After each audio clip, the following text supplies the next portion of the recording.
তোমাদের পরীক্ষা 30 তারিখ থেকে, ঠিক আছে? তার পূর্বে তোমরা এডমিট এবং রেজিস্ট্রেশন কার্ড সংগ্রহ করে, অনেক সময় দেখা যায় গত বছর একজন পরীক্ষার্থী, আলিম পরীক্ষার্থী 2023 সালে, সে নিয়ে গেল দাখিল পরীক্ষা এডমিট কার্ড আর রেজিস্ট্রেশন কার্ড। কথা বুঝতে পারছো?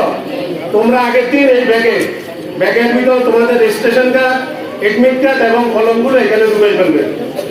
কমে 4-5টা কলম ব্যাগের ভিতর ঢুকে রাখবে।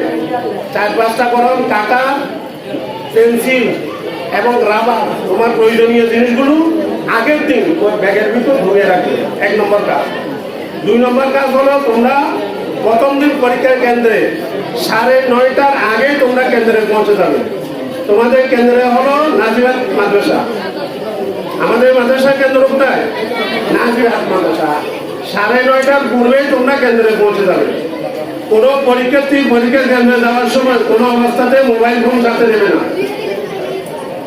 কোনো পরীক্ষার্থী পরীক্ষার কেন্দ্রে কোনো অবস্থাতে মোবাইল ফোন সাথে নিতে পারবে না। আমাদের ছাত্রীরা আমাদের মাদ্রাসার যে ইউনিফর্ম আছে ওই ইউনিফর্ম পরে তোমরা যাবে। ছাত্ররা সাদা পাঞ্জাবি সাদা টুপি পরে তোমরা কেন্দ্রে যাবে। যাদের মাথায় অবাঞ্ছিত চুল আছে, আল্লাহর ওয়াস্তে আজকে বুধবার কালকে বৃহস্পতিবারের ভিতর তোমরা তোমাদের এই চরিত্রকে তোমরা ঠিক করে নেবে। তোমরা এখন আলিম পরীক্ষার্থী তোমাদের এটার পরে হচ্ছে তোমরা ডিগ্রিতে যাবে। তোমাদের জীবনে এই ধাপে ধাপে ধাপে ধাপে তোমরা হাঁটি হাঁটি পা পা করে অনেক দূর এগিয়ে গেছো। আমি আমার ছেলেদের আমার মেয়েদের, তোমরা কথা বললো আমি বলবো না, তোমরা বলো আমি শুনবো।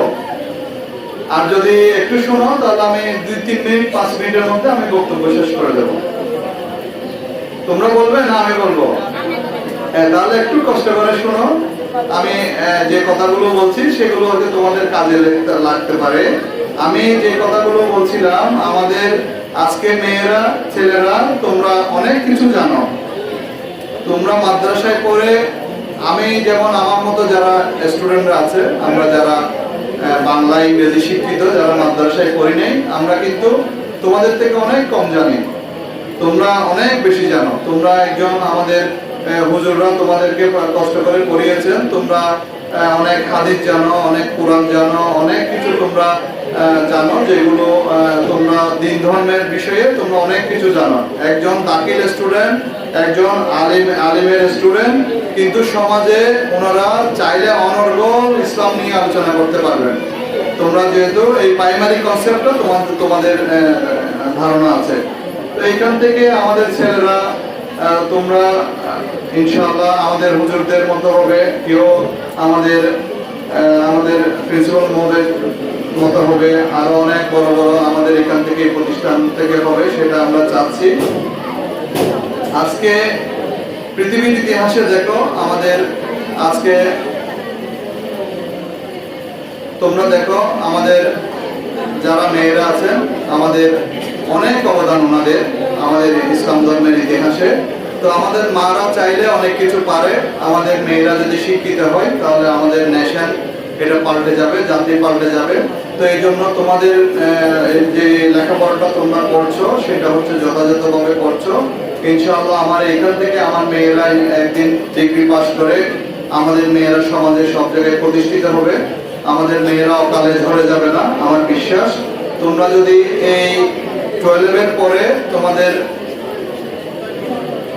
আলিমের পরে যদি তোমরা তোমাদের ক্যারিয়ারটা একটু ধরতে পারো, হয়তো অনেকের আসবে বিয়ের জন্য প্রস্তাব আসবে, বাবা মা হয়তো বিয়ে দিতে চাইবে আমাদের মেয়েরা। স্বাভাবিক, আমাদের মা জাতি তোমরা, তোমাদের জন্য হয়তো বিয়ের প্রস্তাব আসবে।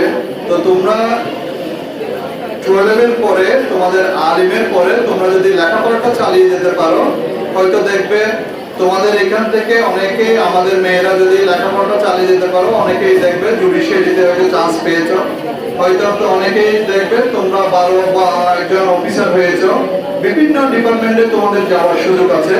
তোমরা পদ্মানশীল হয়ে তোমরা তোমাদের ক্যারিয়ার বিল্ড আপ করতে পারবে, সেটা হচ্ছে তোমাদের লক্ষ্যের উপর। তো আমি যে কথাটা বলতে চাচ্ছি, এটা হচ্ছে তোমাদের গুরুত্বপূর্ণ সময়। তোমাদের 12 আলিম পাস করার পরে তোমাদের ডিগ্রিতে যাবে। ডিগ্রি পাস করার পরে ইনশাআল্লাহ দেখা যাবে তোমরা যদি ক্যারিয়ার বিল্ড আপ করতে চাও, তুমি তোমার নাম কি? ফাহিমা। জি, ফাহিমা। আকলিমা, ফাহিমা। ফাহিমা। আমাদের ফাহিমা যদি চাই হয়তো বলবে যে ও আমার ক্যারিয়ার আমি বিল্ড আপ করবো, ও বিল্ড আপ করতে পারবে। তার জন্য কি করতে হবে? ও লেখাপড়াটা চালিয়ে যেতে হবে।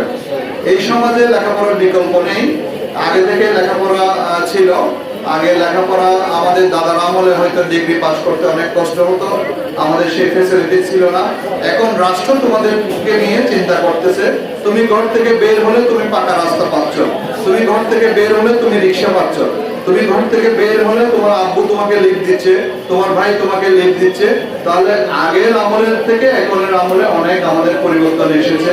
আগে আমাদের অনেক দূর হেঁটে হেঁটে আমাদের নাজিরা কলেজ যেতে হতো, এই মাদ্রাসায় আসতে হতো। আমাদের এই শহরে আমাদের বড় মাদ্রাসা জামিয়া, আমাদের জামিয়াতে যেতে হতো, আমাদের অ্যাভেলেবেল মাদ্রাসা ছিল না। এখন আমাদের এখানে মাদ্রাসা আছে, আমাদের জামিয়াতে আছে, ইউনিভার্সিটি আছে, আমাদের কলেজ আছে, ঘরের পাশে স্কুল আছে। আমাদের এখন সুযোগ সুবিধা অনেক।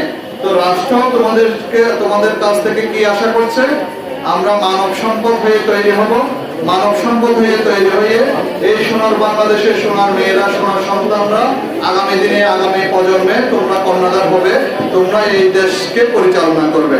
আমি আমার বক্তব্য দীর্ঘায়িত করছি না। আমার ছেলেরা, মেয়েরা, তোমরা যেদিন পরীক্ষা সেদিন তোমরা তোমাদের অ্যাডমিট কার্ড, তোমাদের ভালো পেন, তোমাদের পেন্সিল, তারপর তোমাদের রোলার, এগুলো নিয়ে তোমরা প্রিপারেশন নিয়ে আগের দিন রাত্রে এগুলো প্রিপারেশন নিয়ে রাখবে। তোমার রেজিস্ট্রেশন কার্ড তোমার একটা এইরকম ব্যাগের মধ্যে সেটা রেখে দেবে। তুমি যখন বের হবে, বের হওয়ার আগে সেটা আবার পরীক্ষা দেখবে তোমার কলম ঠিক আছে কিনা, তোমার পেন্সিল ঠিক আছে কিনা, তোমার স্কেল ঠিক আছে কিনা, রোলার ঠিক আছে কিনা। তারপর তুমি এইখানে পরীক্ষাতে যখন আল্লাহর নাম নিয়ে বের হবে, অনেকেই আমার খালি পেটে, মেয়েরা কি করে পরীক্ষার টেনশনে খালি পেটে থাকে। তোমরা কোনো টেনশনের কোনো কিছু নেই। তোমরা স্বাভাবিকভাবে ঘর থেকে নাস্তা করে তোমরা বের হবে আল্লাহর নাম নিয়ে। সুন্দর করে তোমরা তোমাদের প্রশ্নের উত্তরগুলো, আনসারগুলো দেবে, ফুল মার্কস তোমরা টাস্ক দেবে। তোমরা এখানে যদি কোনো স্টুডেন্ট, তোমরা কথা বলছো, আমার কথা শুনতে পাচ্ছ না, কোনো স্টুডেন্ট যদি ওইখানে কোনো কিছু করো তাহলে আমাদের মাদ্রাসার বদনাম হবে। তোমরা যে সেন্টারে যাবে সেই সেন্টারে আমাদের মেয়েরা, ছেলেরা আচরণে আমাদের টিচাররা যেন প্রশংসা করে, এই মাদ্রাসার ছেলেরা, মেয়েরা খুব লক্ষ্মী, ওরা খুব ভালো স্টুডেন্ট, ওরা ভালোভাবে ওরা পরীক্ষা দেয় এবং ওরা লেখাপড়ায় ভালো, এটা যেন ওরা প্রশংসাটা করে ওনারা, সেটা আমরা তোমার থেকে আশা করছি। আর তোমরা ফুল টাচ করবে, কোয়েশ্চেন একটাও ছেড়ে দেবে না। তোমরা যে কোয়েশ্চেনটা পারবে না সেটা অনুমানের ভিত্তিতে তোমাদের টিচাররা যেটা পড়িয়েছে সেই কনসেপ্টের উপর সেটা টাচ করবে। ইনশাআল্লাহ যদি ফুল টাচ করো তাহলে আমার বিশ্বাস তোমরা ভালো রেজাল্ট করতে পারবে। আমি আমার বক্তব্য দীর্ঘায়িত করছি না।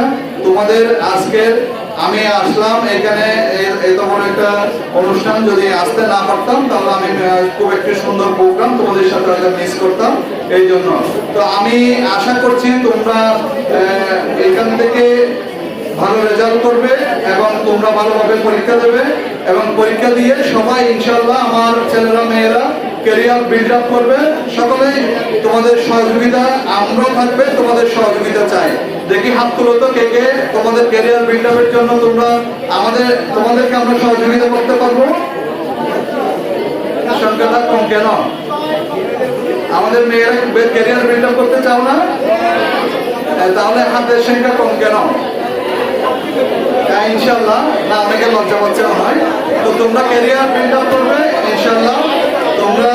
তোমরা ভালো জায়গায় তোমাদের স্থান হবে। তোমরা সমাজের প্রত্যেকটি জায়গায় তোমাদের লেখাপড়া শেষ করে তোমরা প্রতিষ্ঠিত হবে, সেটা সবসময় তোমাদের জন্য আমাদের দোয়া থাকবে। আমি আমার বক্তব্য দীর্ঘায়িত করছি না। তোমাদের জন্য শুভকামনা জানিয়ে ইনশাআল্লাহ এখানে তোমরা যদি ভালো রেজাল্ট করতে পারো, আমাদের এখানে তোমাদের বড় পরিসরে আমরা তোমাদের জন্য ভালো একটি আয়োজন করব। আমরা সেটা আমি এখানে প্রতিশ্রুতি দিয়ে যাচ্ছি। তোমাদের রেজাল্ট তোমরা যদি ভালো করতে পারো ইনশাআল্লাহ তোমাদের জন্য আমরা তোমাদের রেজাল্টের পরে তোমাদের সংবর্ধনার আয়োজন করবো। আমরা আজকের পরীক্ষার্থী দোয়া মানবে কবুল করুন, আমিন। আমাদের মাওলানা নজামী সাহেব, আব্দুল মালিক সাহেব, মাসুদুর রহমান সভাপতি বলে গেছেন, আমাদের পড়াশোনা সকালে বক্তব্য রাখলাম, তোমরা আগে পরীক্ষা দিয়েছ, এইবারে কোনো সুবিধা হলে আমাদের মৌলানা আব্দুল মালেক, মৌলানা আব্দুল মালেক মৌলানা আজকে আগামীকাল প্রকাশ করবেন।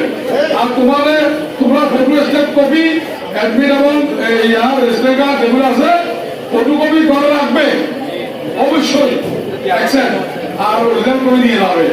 আর তোমাদের অ্যাডমিট মৌলানা মুস্তাফা সাহেব যোগ করবেন, উনি ওই সেন্ট্রাল পরীক্ষার যারা আংশিক পরীক্ষাতে 600 টাকা, যারা নিয়মিত পরীক্ষা 700 টাকা তারা সেন্ট্রাল নির্দেশ, এটা আমাদের দিস না, এটা আমাদের কেন্দ্র এটা কেন্দ্র গ্রহণ করবে। সুতরাং এখানে কিছু বলবো ভালো করে আসবে যাবে, আল্লাহ পাক সকলকে সুস্থ রাখবে। আমি তোমরা যদি ভালোবাস করো মাদ্রাসা শোনাও, আমাদের শোনাও। আমি আমাদের মাননীয় সভাপতি মহোদয়, উনি বিজি মানুষ, উনি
আল্লাহ ভালো রেজাল্ট অর্জন করার তৌফিক নসিব করো আল্লাহ।